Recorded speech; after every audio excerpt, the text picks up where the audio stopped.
Okay, so the next thing we need to review is tautologies. The group axiom number 1, right here, says we can add all tautologies as axioms. So what do we mean by that?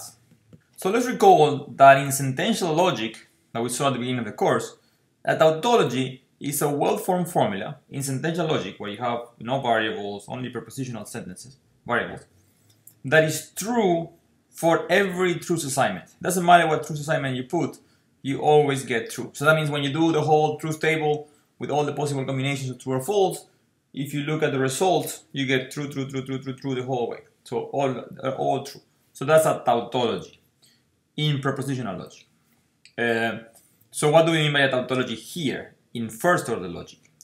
In first order logic, a tautology is obtained from a sentential tautology, one like the ones we did at the beginning of the course, by replacing each sentential variable by a first order well-formed formula. Okay, so for instance, suppose you have, let's say, a simple one, A or not A. That's a tautology. So we can replace, I don't know, A by, for every x, P of x implies Q of x. So that means then we need to replace this, then we're going to have or not, that's going to stay the same. So we keep the same connectives, or not, and then we write the negation of this, or not for every x, P of x implies Q of x. Okay, and the not applies to this. Right, so we replace the place where A shows up. We could have something a bit more interesting. For instance, we could have a tautology of the form A or not B, if and only if not B and not A. Okay, so that's a tautology. You have to check that everything works out, but sure, that's a tautology. And then we can replace, I don't know, let's say we replace A by for every x, P of x, unless we replace B by there exists a y, Q of y, comma x, I don't know, something first order. And then we have to replace this one again by the same, exists x, Q, y, x, and this one by the same, for every x, P of x. And the other one we just copy, not if and only if negation of this and the negation of this, right? So that's what we mean by a tautology in first order logic. We take one from sentential logic and we replace these propositional variables or sentential variables by formulas from first order logic in the corresponding places, in the right places.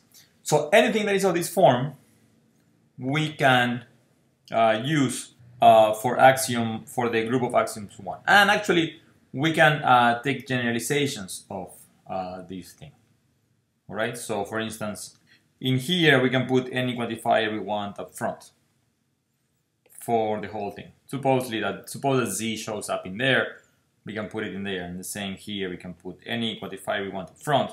That's a generalization of a tautology that we can use in axiom 1. So we can have a tautology with free variables inside and put the quantifiers outside, and that's fine for axioms of the group 1. Good. Here's an example for you guys to play with. You can do it in class, but let you guys do it. So, observation. A tautological implication implies logical implication. That's not immediate. Logical implication is, remember, is the one that we have with the models and everything. So if you have something that is tautological true, it's of course going to be true in the sense of a logical implication, that if every model of the premises satisfies the conclusion, then you get the logical implication, right? So it makes sense. But but this arrow does not go the other way around in general, because you may have, I don't know, for instance, for every x p of x, that implies logically that p holds of, I don't know, some constant c, because it holds for every x. So if you have a structure that satisfies the first one, it satisfies the latter one. But this is not a tautology. I mean, this one does not tautologically imply this one, because they are very different in terms of sentential logic. Okay, so sentential logic works in one direction, but in first order we have more things. It's more than just tautologies. Our implications, even the logical one, not the syntactical one, is more than just tautologies. But when we add all our axioms, then they become the same. So all our axioms kind of bridge the gap between these two. So syntactical implication is exactly the same as having the gamma delta tautologically implies phi. And let's prove this, because it's interesting to prove, an interesting technique to prove this. How do you show this? So for the proof, what we're gonna do is use this induction principle that we had right here. That if you have a set of sentences that is closed under modus ponens and that contains all the axioms and all the assumptions, then it contains all the theorems you can prove from those assumptions. So that's what we're gonna do. Consider the set of all the formulas phi, such that gamma unions lambda tautologically implies phi. Okay? So it's a set of formulas, and we want to show that it contains all theorems. So what we're going to do is apply that induction that we mentioned. So first of all, gamma union delta is a subset of S, because yes, all the formulas inside gamma union delta are tautologically implied by gamma union delta. Fine.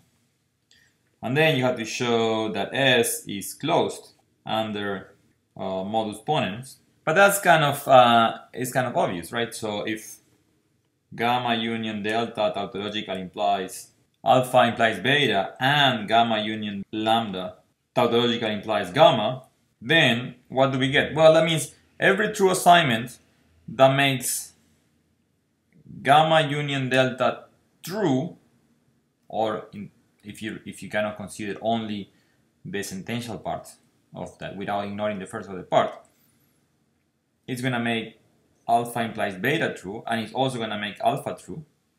So if it makes these two true, it has to make beta true, right? So beta is closed.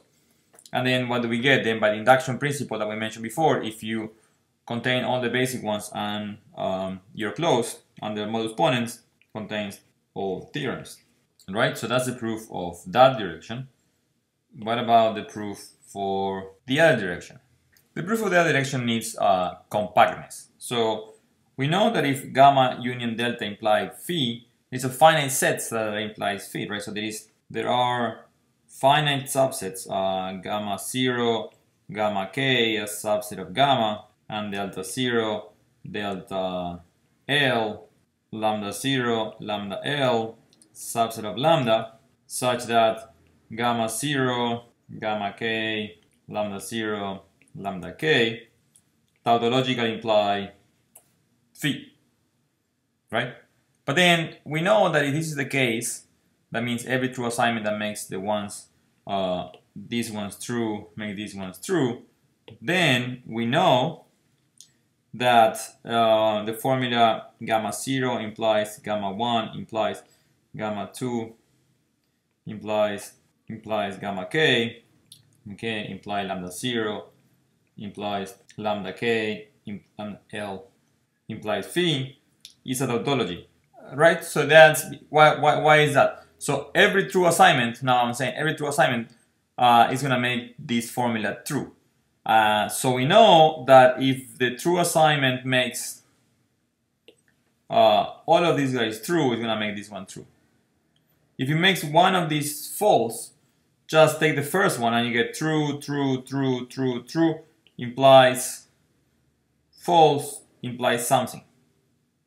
False implies something is always true, right? Whenever you write false implies something, the truth value of that is true. So you will get true, true, true, true, true up to that point, and then you get that everything is true. So this one is also always going to be a tautology. So saying that this thing is exactly kind of equivalent to saying this thing, right? And then once you have this is a tautology, so you can use this in your proof, right? Because it's a group one, it's one of the logical axioms, so this is in your proof. And then from the axioms from gamma and the axiom from delta, you can use modus ponens k plus l times. So from gamma 0 and modus ponens, you can eliminate this one, and then gamma 1 and modus ponens, you eliminate that one, gamma 2 and modus ponens, you eliminate that one. You continue go, lambda 0 is an axiom, this modus ponens, you eliminate that one, and you end up with phi alone by itself, and you end up with a proof of phi, right? So that's how you get that those two are the same in this case. So the equivalence comes because of right. So the part that is first order is right inside the lambda right there. Good.